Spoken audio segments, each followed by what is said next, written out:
पहली बार प्रधानमंत्री नरेंद्र मोदी के परिवार पर आरोप लगा है।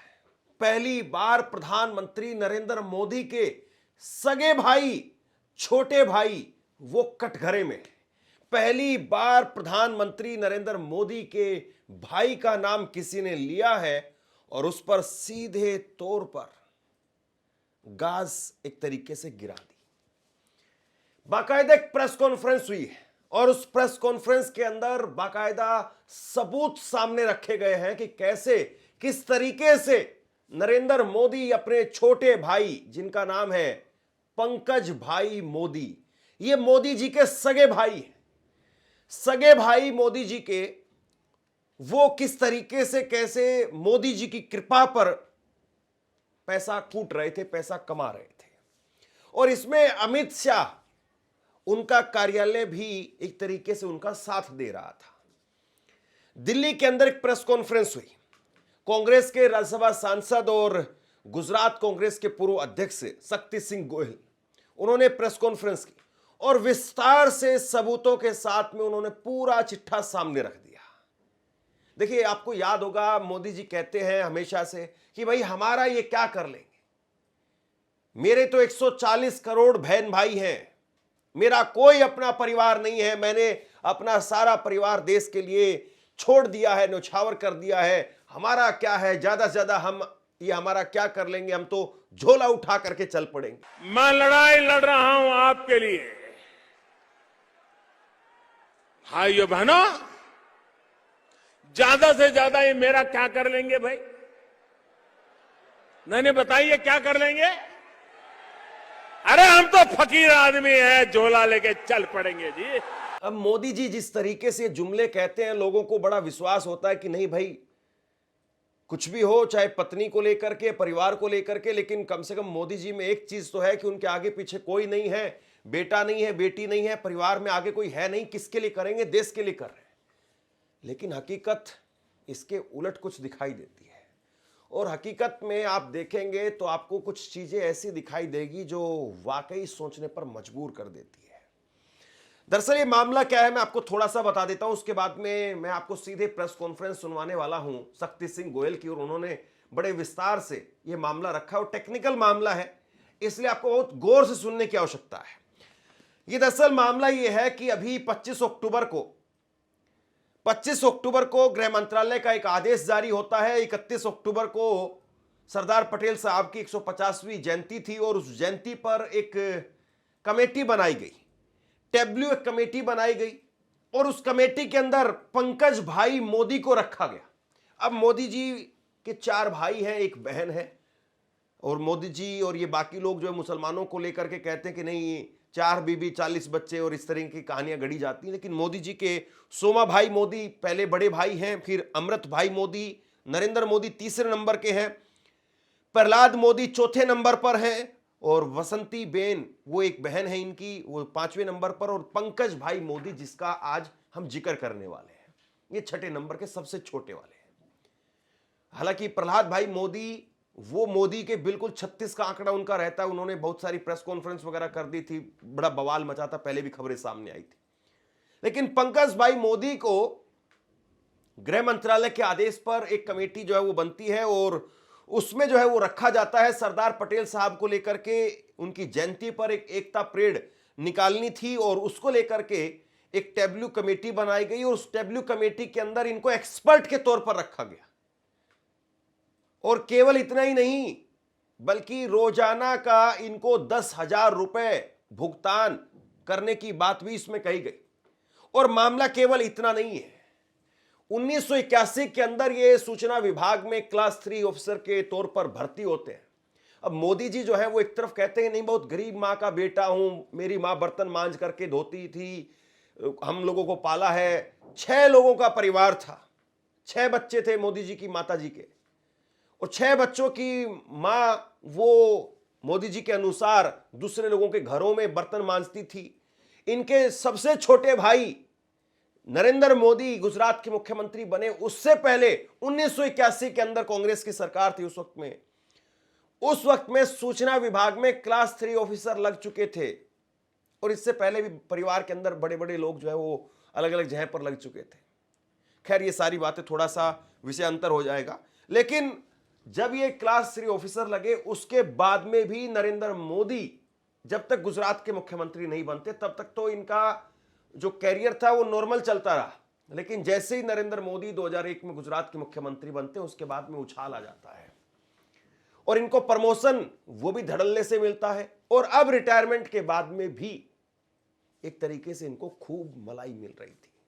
अब जरा एक बार सुनिए, शक्ति सिंह गोहिल ने इस पूरे टेक्निकल मामले को खोल करके रख दिया है। कांग्रेस पार्टी कभी भी किसी के परिवार के सदस्यों पे अटैक नहीं करती है, ना मेरी पार्टी का ना मेरा संस्कार है। कुछ जानते हुए भी हम जो नेताओं से लड़ते हैं आइडियोलॉजिकल लड़ते हैं, हम उनके परिवार के सदस्यों पे अटैक नहीं करते हैं। हालांकि प्रधानमंत्री जी और पूरी भाजपा कांग्रेस में नेताओं को छोड़ उनके परिवार पे भी बिलो बेल्ट ना कुछ बेबुनियाद अनाप शनाप बोलते हैं। पर क्योंकि आज पंकज मोदी का इसलिए नाम मुझे लेना पड़ रहा है क्योंकि इसके अंदर जब अगर कोई सीधा नाम खुलता है किसी उसमें और हम अगर ऑपोजिशन के नाते चुप रहे क्योंकि वो प्रधानमंत्री के भाई है तो वो भी ठीक नहीं होगा। तो इसको अपॉइंट किया गया टेब्लो फाइनल करने के लिए। प्रतिदिन उनको 10,000 रुपया दिया जाना है, ये सर्कुलर कहता है। उनको टीएडीए, उनको गाड़ी, उनका सारा इंतजाम वो करेंगे सरकार। और 25 अक्टूबर 2025 को deputy secretary government of India ये सर्कुलर निकालती है। मुझे आपको कहना होगा, हाँ, अगर कोई परिवार का भी, किसी नेता का, अगर प्रधानमंत्री के परिवार का भी कोई एक्सपर्ट है और उसकी कोई ज़रूरत पड़े उसको काम दे, उससे कोई प्रॉब्लम नहीं हो सकती है। पर ये कोई एक्सपर्ट नहीं है। पंकज मोदी उनके रियल ब्रदर है, पंकज भाई दामोदर दास भाई मोदी।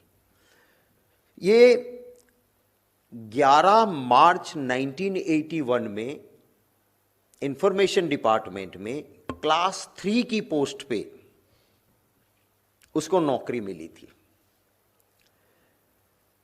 ये इनके साथ इनके सीनियर और शेड्यूल्ड ट्राइब से आते हुए एमएम बुबड़िया, जीएम डामोर, वो भी सर्विस में थे। वो इनसे सीनियर थे पंकज भाई मोदी से, जो 1981 में क्लास 3 की पोस्ट पे नौकरी में लगे। अब जो एमएम बुबड़िया और डामोर शेड्यूल्ड ट्राइब होते हुए भी क्लास 3 में से क्लास 1 ऑफिसर नहीं बन पाए। एक भी अधिकारी इनके साथ जो क्लास 3 में ज्वाइन हुआ था, कोई भी क्लास 1 नहीं बन पाया। सिर्फ एक ही इंसान पंकज भाई मोदी क्लास 3 में ज्वाइन हुए थे, क्लास 1 बने। कैसे बने? 17 अप्रैल 2003 में इनको क्लास 3 में एक अपर स्केल का प्रमोशन मिलता है। वो प्रमोशन मिला, वो सबको मिलता है, उनको भी मिला। यहां से गेम शुरू होती है। 2008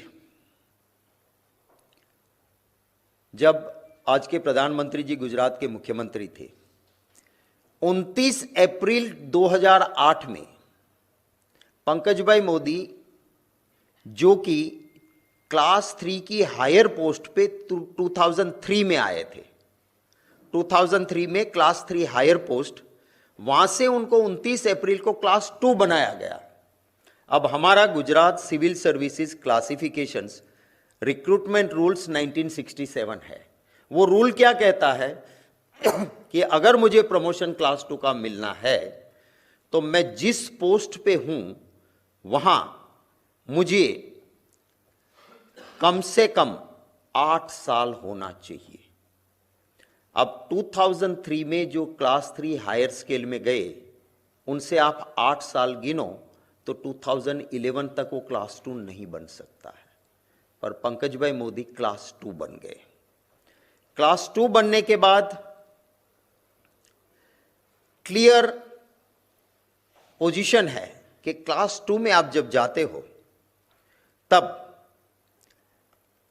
क्लास 2 में जाने के बाद अगर आपको क्लास 1 का प्रमोशन मिलना है तो हमारा रूल्स 11 ये कहता है कि कम से कम 8 इयर्स एक्सपीरियंस आपको क्लास 2 की उस पोस्ट पे होना चाहिए, तभी आप क्लास 1 बन सकते हो। ये कब बने? 2008 में क्लास 2 ऑफिसर बने। 2014 में, माने सिर्फ 6 साल में, क्लास 2 से सीधे क्लास 1 बन गए, तो क्लास 1 ऑफिसर बन गए। उसके बाद जैसे एज के आधार पे सबको रिटायरमेंट आता है।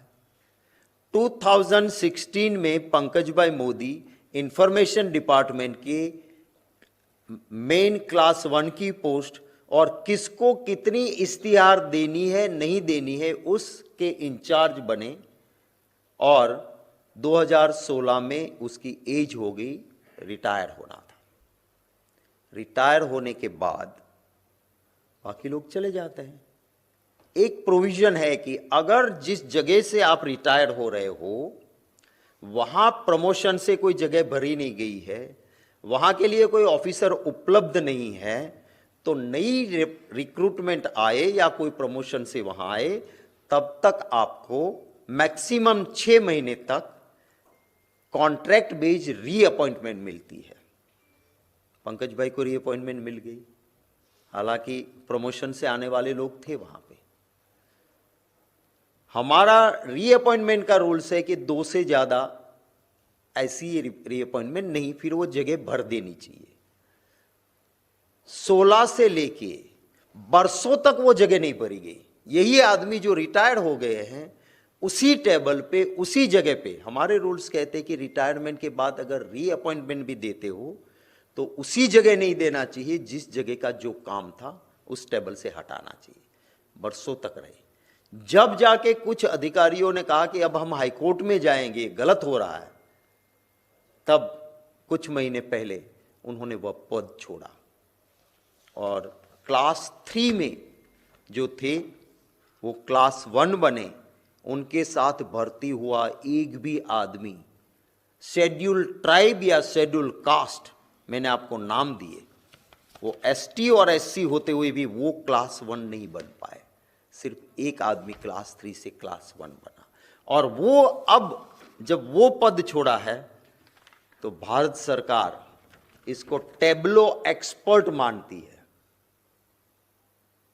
और उसको पर दिन 10,000 से वहां काम दिया गया। अब यहां सबसे बड़ी बात यह है और वो हैरान करने वाली बात है, चलिए ठीक है, किसी आदमी को आपने रखा, आपने एक्सपर्ट के तौर पर रख दिया, हालांकि वो एक्सपर्ट बताए नहीं जा रहे हैं, लेकिन इसमें एक और बड़ी बात है जो हैरान करने वाली बात है। और ये एक तरीके से जो कहावत कही जाती है कि माथा देख करके तिलक लगाना, ये वो वाला मामला यहां पर दिखाई दे रहा है। इसमें शक्ति सिंह गोहेल जो है वो कह रहे हैं कि टेब्ल्यू के लिए 5 फर्म थी और उनमें से चयन करना था। कोई बहुत टेंडर की प्रक्रिया नहीं थी कि निकाला गया है, टेंडर निकाला गया है, सार्वजनिक तौर पर है, जो आना चाहे वो आ जाए, ऐसा कुछ नहीं था। और इसमें कह रहे हैं कि 5 कंपनियां थी, 5 फर्म थी और उसमें से इनको रखा गया और इसमें तमाम एक्सपर्ट बाकी के टेब्ल्यू के हैं, 3 सरकारी कर्मचारी, उनको अथॉरिटी कैसे बना दिया गया। यानी एक तरीके से बंदर बाट का मामला ये दिखाई दे रहा है।